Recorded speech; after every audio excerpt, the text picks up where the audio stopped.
राधा ने बाथरूम से आवाज लगाई, सुनो रमेश उस समय कोई कविता लिख रहा था। कविता लिखने में वे इतना व्यस्त था कि उसे राधा की आवाज सुनाई ही नहीं दी। कभी कभी एक बार में भी सुन लिया करो, न जाने कौन सी दुनिया में रहते हो। इस बार राधा ने तेज स्वर में तनिक आक्रोश में आकर कहा। पत्नी की तेज आवाज को पति गहरी नींद में भी सुन लेता है। एक यही तो आवाज है जो उसका हरदम पीछा करती है। जैसे ही रमेश ने राधा की तीखी आवाज सुनी, उसके पैरों तले जमीन खिसक गई।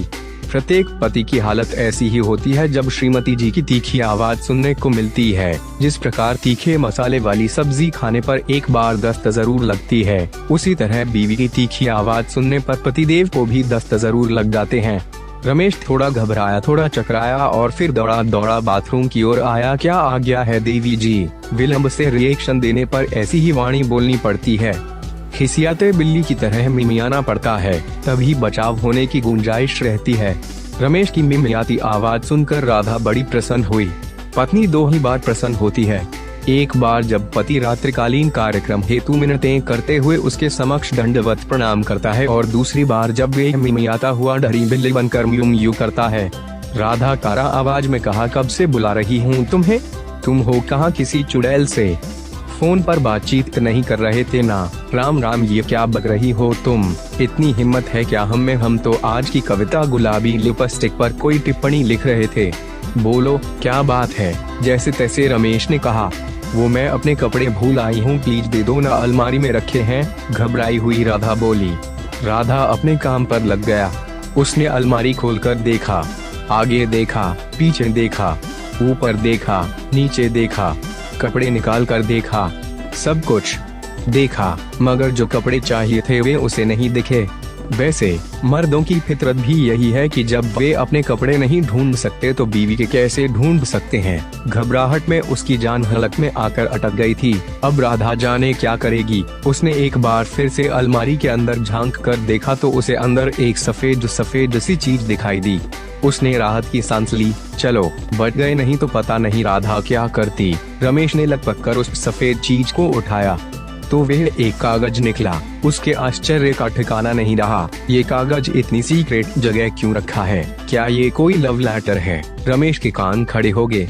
उसने धड़कते दिल से वह कागज खोला तो यह राधा की लिखा हुआ एक लव लेटर ही था जो उसने रमेश को लिखा था। उस पर लिखी तारीख देखी तो उसे याद आया कि उस समय तो वे ट्रेनिंग के लिए झुमरी तिलैया गया हुआ था। उन दिनों राधा घर पर ही रही थी। तब मोबाइल फोन भी नहीं थे। पत्र ही एकमात्र जरिया था संप्रेषण का। उसने पत्र के नीचे देखा तो उसमें राधा के गुलाबी होंठ छपे हुए थे। उसे सारी घटना याद आ गई। ट्रेनिंग में आए हुए उसे बहुत दिन हो गए थे। राधा की याद सताने लगी थी। फोन नहीं थे, बात कैसे होती?